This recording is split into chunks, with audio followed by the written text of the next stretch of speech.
మాకు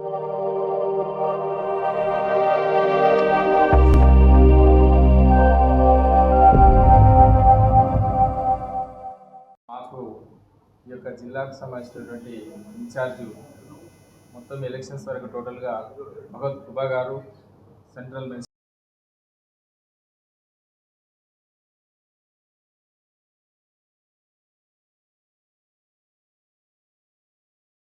ब्रह्मचारी जी, भारतीय जनता पार्टी के वरिष्ठ नेता, माजी संसद आदरणीय जितेंद्र रेड्डी जी और सभी भारतीय जनता पार्टी के वरिष्ठ नेतागण और सभी मेरे पत्रकर्ता मित्रों, महबूबनगर विधानसभा क्षेत्र का प्रत्याशी मिथुन रेड्डी जी एक भारतीय जनता पार्टी का कर्मठ कार्यकर्ता है और बहुत अनुभवी कार्यकर्ता है। संगठन में बहुत ही अपना शानदार अनुभव लेकर के काम किया है और विशेष करके युवाओं के साथ बहुत ही अच्छा संबंध जुड़ने वाला हमारा प्रत्याशी मिथुन रेड्डी जी। भारतीय जनता पार्टी बहुत ही सोच समझ करके मिथुन रेड्डी को प्रत्याशी बनाया और प्रत्याशी घोषणा होते ही भारतीय जनता पार्टी इस विधानसभा क्षेत्र के सारे कार्यकर्ता नेतागण अपने अपने कार्यक्षेत्रों में लगातार प्रचार की काम, व्यवस्था की काम और मतदाताओं को संपर्क करने का काम चल रहा है। और हमारा प्रत्याशी मिथुन रेड्डी जी भी सुबह से लेकर शाम तक लगातार मतदाताओं के बीच भारतीय जनता पार्टी केंद्र सरकार की उपलब्धियां और तेलंगाना में जो 10 साल से लूट की सरकार, भ्रष्टाचार की सरकार, दगेबाज की सरकार, बोलना एक करना एक की सरकार के खिलाफ लोगों में आक्रोश को हमारा मिथुन रेड्डी जी प्रचार के समय देख रहे हैं और इनका चुनाव का प्रभारी के नाते से आने वाला 30 तारीख तक मैं यहाँ के कार्यकर्ताओं के साथ और प्रत्याशी के साथ कंधे से कंधे लगा करके ये सीट किसी भी हालत में हमको जीतना है, उस दिशा में सबको जोड़ करके हम सबको विश्वास आया है कि ये Mahbubnagar assembly seat Bharatiya Janata party प्रचंड बहुमत से जीतने का विश्वास, उसी दिशा में हम काम करने जा रहे हैं। जब बीआरएस की बात करते हैं, 10 साल से पहला करीब 10 साल 20 साल तक 2 दशकों तक यहाँ की जनताओं की मांग थी कि आंध्र से सेपरेट तेलंगाना होना चाहिए। वो मांग इसलिए उठा था कि तेलंगाना का रिसोर्सेस रहते हुए भी तेलंगाना जनता को न्याय नहीं मिला था।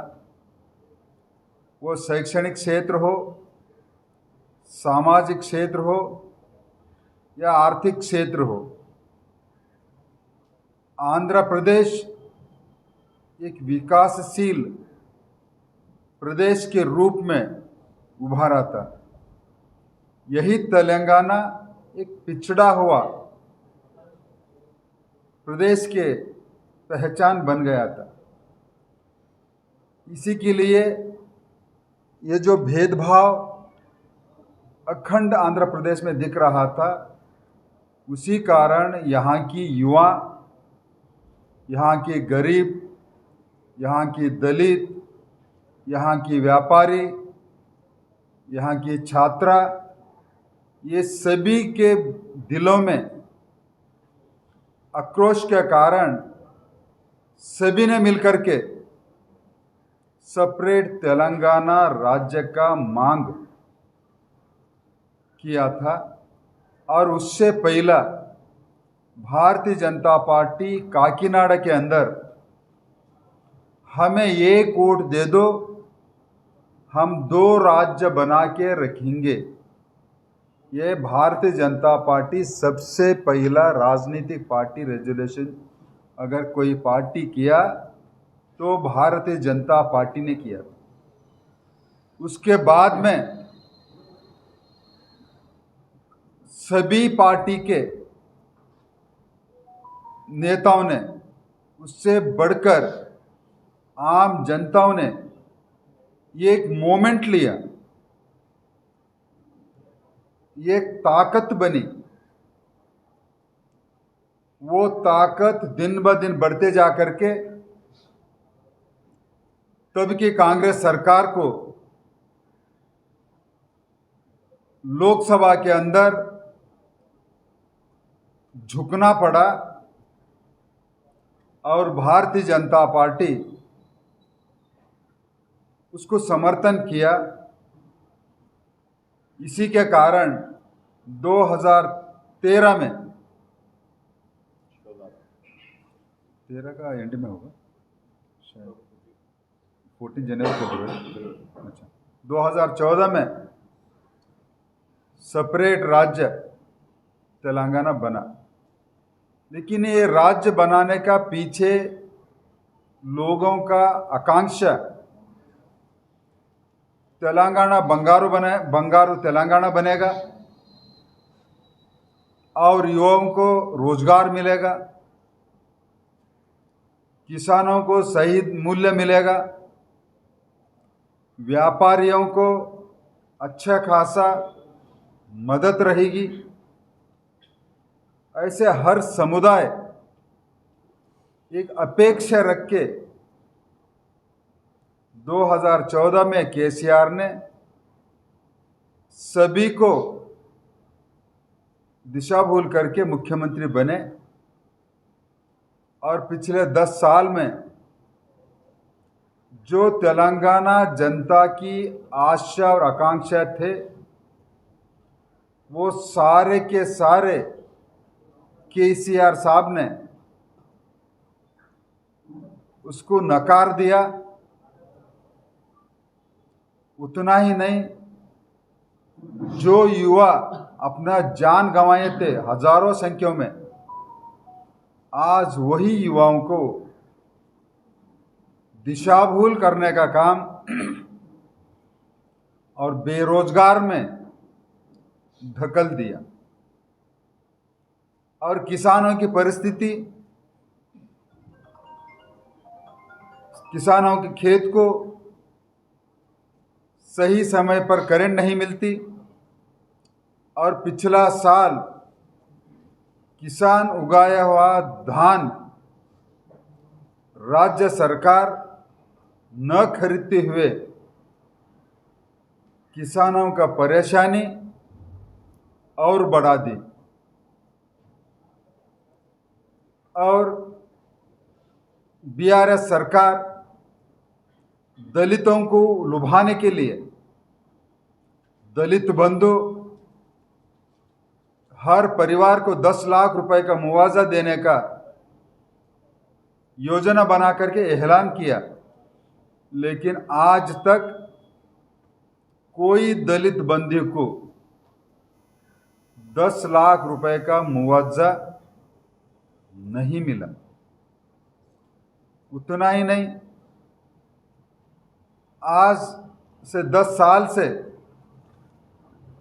हर गरीब को 2 बेडरूम का मकान देने का सपना केसीआर साहब ने बेचा था।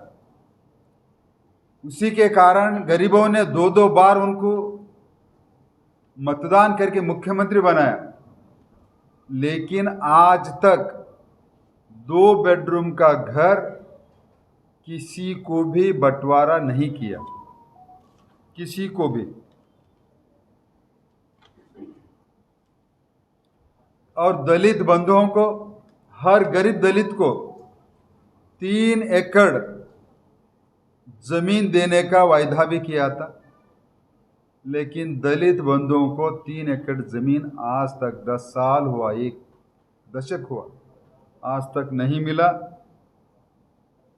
और हर दलित परिवार में एक व्यक्ति को सरकारी नौकरी देंगे, आज तक उन्होंने नहीं दिया। और भ्रष्टाचार में तो इनको कोई पकड़ने वाले है ही नहीं देश के अंदर। भतीजा हरीश, ये सारे के सारे परिवार लोग सब तरफ भ्रष्टाचार करके तेलंगाना को लूट करके आज तेलंगाना छोटा राज्य है, कोई बड़ा राज्य नहीं है, केवल 3.5 करोड़ जनता की राज्य है, तो 7 लाख करोड़ की कर्ज 10 साल में इन्होंने किया है। जब 2014-15 में अगर आपको याद है तो सरप्लस बजट उन्होंने प्रेजेंट किया था। आज डिफिसिट बजट लगातार 7 लाख करोड़ के कर्ज करके उन्होंने ये किया। और भ्रष्टाचार में कॉम्पिटिटिव एग्जाम की पेपर लीक कराना, पैसा बनाना और अपना समधियों को, अपना रिश्तेदारों को, गोर गरीबों को वंचित करके, सही एलिजिबल कैंडिडेट को वंचित करके उन्होंने भ्रष्टाचार की नींव रखी है। और अनएम्प्लॉयमेंट के लिए तेलंगाना के अंदर कई युवाओं डिप्रेशन में जाकर के अपना जान गंवा दिया।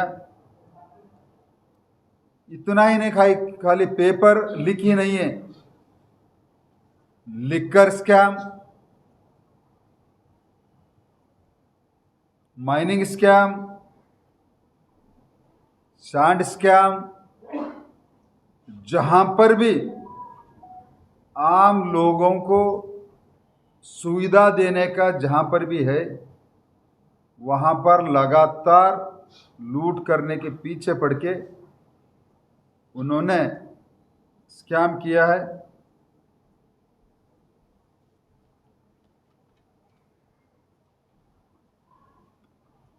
कालेश्वर प्रोजेक्ट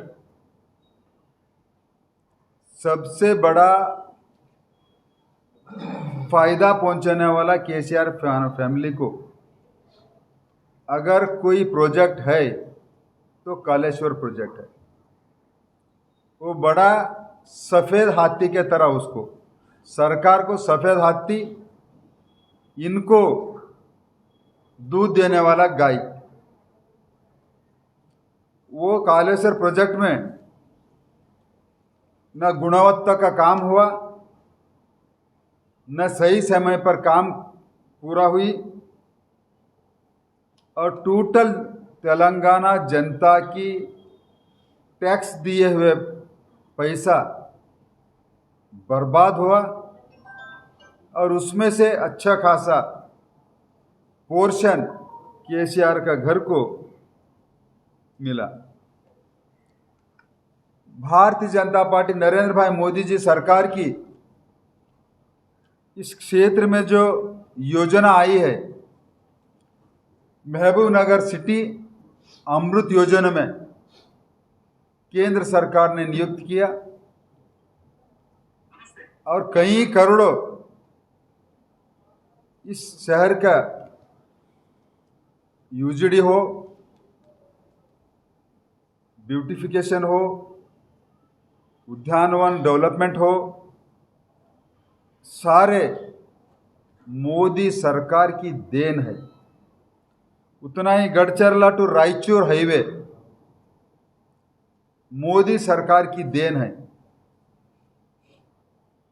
खेलो इंडिया के योजना के तहत ऑडिटोरियम बनाया गया, वो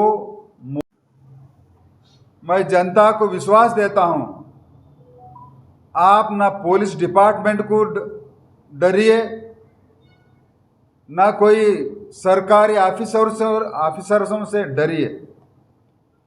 आप कहीं भी कोई भी अधिकारी यदि अगर डराता है, कृपा करके हर व्यक्ति आप सी विजिल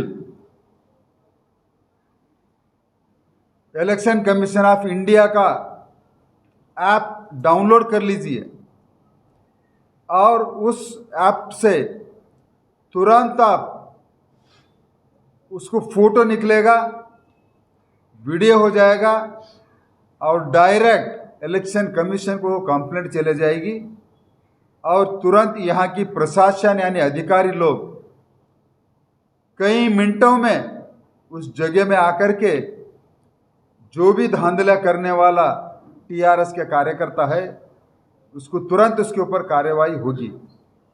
और जितेंद्र रेड्डी साहब, मैं और हमारा पार्टी के सभी वरिष्ठ लोग अध्यक्ष के पकड़ के, कोई जनता को भयभीत होने का जरूरी नहीं है। ये आने वाला 30 दिन आपके साथ हम खड़े हैं।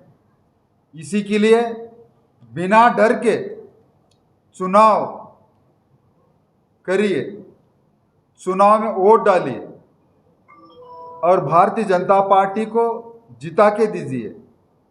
और कांग्रेस पार्टी जो टीआरएस है, एक कॉइन का,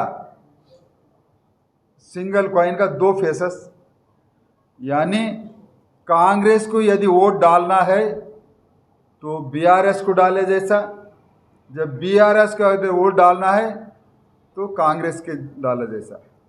कांग्रेस पूरा देश में पूरा डूबता हुआ जहाज है।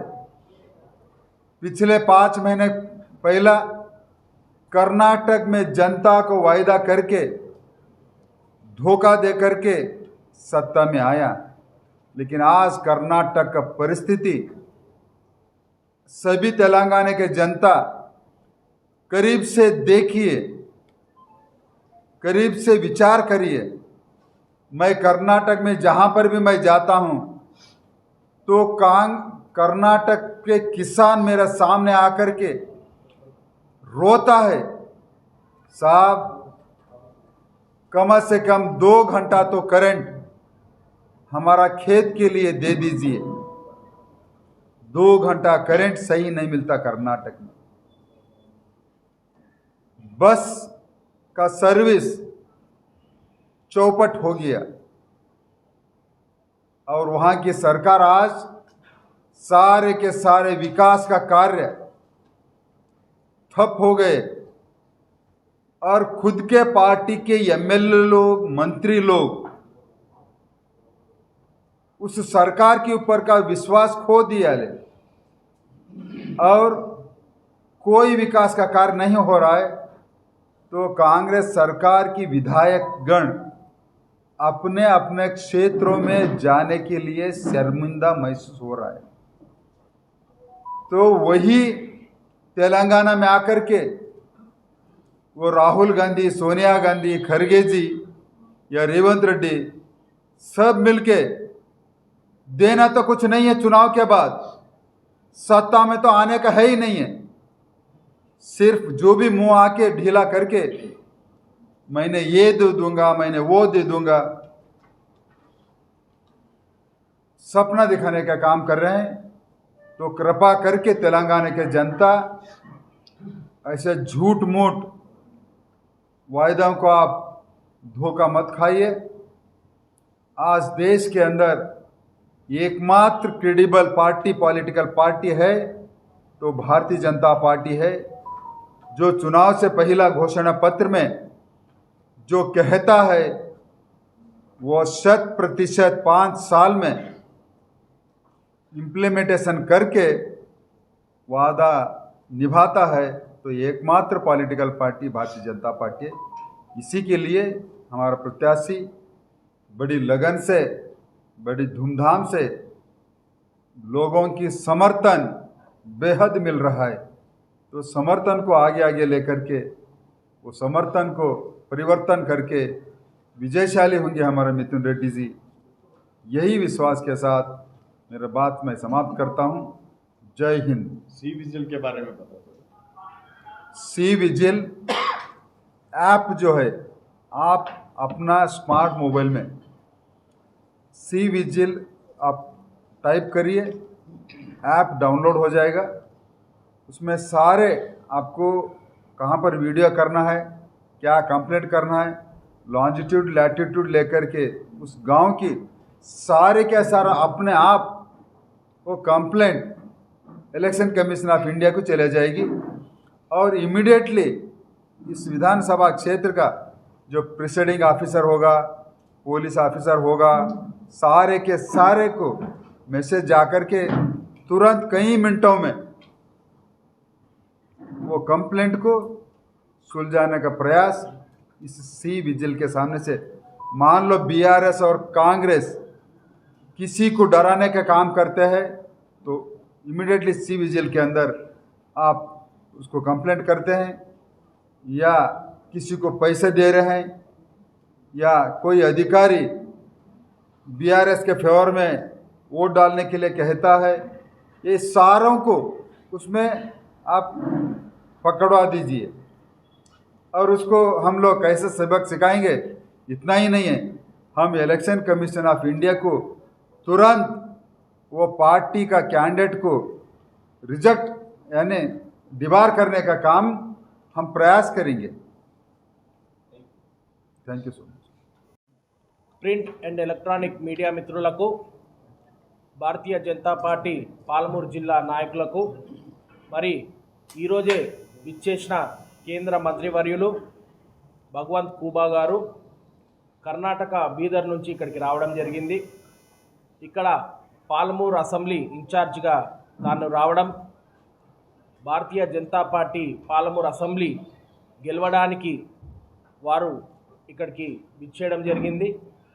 వారి యొక్క కృషి ఈ యొక్క పార్టీ శ్రేణులను, పార్టీ కార్యకర్తలను, నాయకులకు ఎంతో స్ఫూర్తినిస్తుందని ఆశిస్తూ, కేంద్రం నుంచి ఏ విధంగా అయితే నిధులు వస్తున్నాయో స్వయంగా వారే చెప్పడం జరిగింది. మరి ఏ విధంగా ఈ రాష్ట్ర ప్రభుత్వం ఆ డబ్బులను, ఆ నిధులను దోపిడీ పాలకు గురైనాయో రాష్ట్ర ప్రజలు గమనించాలని కోరుకుంటూ, మరి ఈ రోజు నుంచి ఇంకొక 29 రోజులున్నాయి. భారతీయ జనతా పార్టీ నాయకులు, కార్యకర్తలు వీళ్ళందరి సహకారంతో ఈ యొక్క పాలమూరు అసెంబ్లీలో ఖచ్చితంగా భారతీయ జనతా పార్టీ గెలవాలనే లక్ష్యంతో పనిచేసుకుని ముందు పోతాం. ఈ యొక్క బీఆర్ఎస్ పాలనను, కేసీఆర్ పాలనను అరికట్టే విధంగా పనిచేసుకుంటా పోతాం. 10 సంవత్సరాలు తెచ్చిన తెలంగాణను ఏ విధంగా మభ్యపెట్టినరో, ప్రజలను మోసం చేసినరో మనమంతా ప్రజలకు చూపిస్తాం. నరేంద్ర మోడీ గారి ఆశయాలను ప్రజల మధ్యలోకి తీసుకెళ్తాం. వారి యొక్క సంక్షేమ పథకాలను ప్రజలకు వివరిస్తాం. ఖచ్చితంగా ప్రజలు గమనించారు, 10 సంవత్సరాల మోసాన్ని చూశారు. బంగారు తెలంగాణ అని చెప్పి నీళ్లు, నిధులు, నియామకాలు అని చెప్పి ఆశపెట్టి కేసీఆర్ ప్రజల్ని ఎలా మోసం చేసిండో, ఈరోజు తెలంగాణ రాష్ట్రాన్ని మొత్తం దోపిడీ పాలు చేసి ఎక్కడ చూసినా మందు, కమిషన్లు, తర్వాత ఆశలు పెట్టి మభ్యపెట్టడం అనేది ఎలా చూపించిండో అనుకున్నదొకటి అయినదొకటి. కేవలం వారే బాగుపడ్డారు. ఎవరైతే బీఆర్ఎస్ నాయకులు ఉన్నారో వాళ్ళకే ఈ దళిత బంధువులు, ఎవరైతే కమిషన్లు ఇస్తుండ్రో వాళ్ళకి ఈ డబుల్ బెడ్రూమ్లు, ఎవరైతే కమిషన్లు ఇస్తుండ్రో వాళ్ళకే రకరకాల బంధులు. అంటే ఈ పథకాలని కేవలము ఒక పబ్లిసిటీ స్టంట్ మాత్రమే. ఈ పథకాలు కేవలము ఒక చూపించుకోవడానికి మాత్రమే. నిజమైన లబ్ధిదారులు లేరు. అర్హులకు లాభం చేకూర్చలేదు. నరేంద్ర మోడీ గారు ఏ విధంగా అయితే ఇతర రాష్ట్రాల్లో పనిచేస్తున్నారో ఆ ఒక్క సంక్షేమ పథకాలని చూడండి. మరియు కాంగ్రెస్ పార్టీ నిన్న కర్ణాటకలో సార్ కూడా విచ్చేశారు. కర్ణాటక నుంచి కర్ణాటకలో ఏ విధంగా గ్యారంటీల పేర్లతోటి ప్రజలను మభ్యపెడుతుందో, ప్రజలను మోసం చేసిందో. వాళ్ళు ఏమనుకున్నారు, వాగ్దానాలు చేసేద్దాం పటు, గెలిచినప్పుడు చూసుకుందాంలే అనే విధంగా వాళ్ళ తీరుని ఈరోజు చూస్తుంటే వాళ్ళు ఎక్కడికి వెళ్ళి తెస్తున్నారు ఫండ్స్, ఎక్కడికి వెళ్ళి చేస్తారు, ఈ యొక్క గ్యారంటీలకు హామీ ఎక్కడ, ఈ యొక్క గ్యారంటీలకు నిధులు ఎక్కడివి అనే విధంగా ఈరోజు కర్ణాటక రాష్ట్రం తయారైంది. దయచేసి తెలంగాణ ప్రజలకు ఒక విజ్ఞప్తి చేస్తున్నా, మోసపోకండి. 10 సంవత్సరాలు కేసీఆర్ని చూశాం, ఎన్నో సంవత్సరాలు కాంగ్రెస్ పార్టీని చూశాం. వాళ్ళు మనకు కేవలం ఆశ పెడుతున్నారు. నరేంద్ర మోడీ గారు ఇచ్చే ఎన్నో పథకాలను ఏ విధంగా అయితే దేశాన్ని రక్షిస్తుండ్రో, ఏ విధానే దేశ గౌరవాన్ని పెంచుతుండ్రో, అదే విధంగా తెలంగాణలో కూడా డబుల్ ఇంజిన్ సర్కార్ వచ్చే విధంగా మనం అందరం ఆలోచించాలి. అలా వస్తే తప్ప ఈ యొక్క రాష్ట్రం బాగుపడదు. మన ఉద్యోగాలు మనకు రావు, మన స్కీమ్స్ మనకు రావు. కాబట్టి ఈ యొక్క పాలమూరు నియోజకవర్గ ప్రజలకు నా యొక్క వినతి, ఒక యువకునికి అవకాశం ఇచ్చి చూడండి. మళ్ళీ చెప్తున్నా, ఒక యువకునికి అవకాశం ఇచ్చి చూడండి. ఇక్కడ సమస్యలన్నీ పరిష్కరించి పాలమూరు ప్రజలను గుండెల్లో వెతికి చూసుకుంటాను. ఎమ్మెల్యే ట్యాక్స్ అనేది ఉండదు. ఇక్కడ ఏం జరుగుతుంది, ఏ పని చేయాలనుకున్న ట్యాక్స్ అంట, ఏ పని చేయాలనుకున్న కమిషన్లు అంట, ఏ పని చేయాలనుకున్నా వారి ఫోటోలు పెట్టుకోవాలంట. రేపొద్దున వీళ్ళని మళ్ళీ గెలిపిస్తే వాళ్ళ ఇంట్లో ఫోటో కానీ పెట్టుకోకపోతే మీకు రేషన్ కూడా దక్కనియరు, సిలిండర్ కూడా రానివ్వరు. ఆలోచన చేయండి. ఏ విధంగా అయితే రాష్ట్ర ప్రభుత్వం నడుస్తున్నది. నిన్న గచ్చిబౌలిలో భూములు అమ్ముకున్నారు, మొన్న కోకాపేటలో భూములు అమ్ముకున్నారు. రేపొద్దున మీ ఇంటి వరకు వచ్చే పరిస్థితి వస్తుంది. దయచేసి గమనించండి. ఈ రాష్ట్రాన్ని ఇప్పుడు కేసీఆర్ గారు కంప్లీట్గా అప్పుల పాలు చేసేశారు. అప్పుల పాలు చేసి రెండే విధానాలుగా ఈ రాష్ట్రాన్ని నడుపుతున్నారు.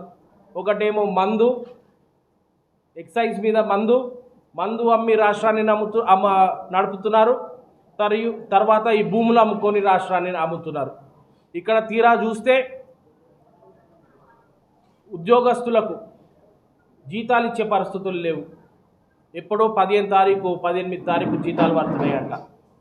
అలాంటి ఇబ్బందులు ఎన్నో ఉన్నాయి ఈ రాష్ట్రంలో. ఏ విధంగా కొత్త పని సృష్టించుకోవాలి, ఏ విధంగా కమిషన్లు తీసుకోవాలి, ఏ విధంగా డబ్బులు దండుకోవాలి అనే పరిస్థితి ఈరోజు రాష్ట్ర ప్రభుత్వంలో నడుస్తుంది. ఈ యొక్క పాలమూరు అసెంబ్లీలో ఏ ఒక్క సంక్షేమ పథకం కానీ, ఏ ఒక్క అభివృద్ధి కానీ కేవలం నరేంద్ర మోడీ గారి నిధులతోనే జరిగింది. ఇది గమనించాలి, ఆలోచించాలి. ఖచ్చితంగా భారతీయ జనతా పార్టీ పాలమూరులో భారతీయ జనతా పార్టీ జెండా ఎగిరేసే విధంగా ప్రజలు ఆశీర్వదించాలని కోరుకుంటూ ఈ అవకాశం ఇచ్చిన పెద్దలకు ధన్యవాదాలు.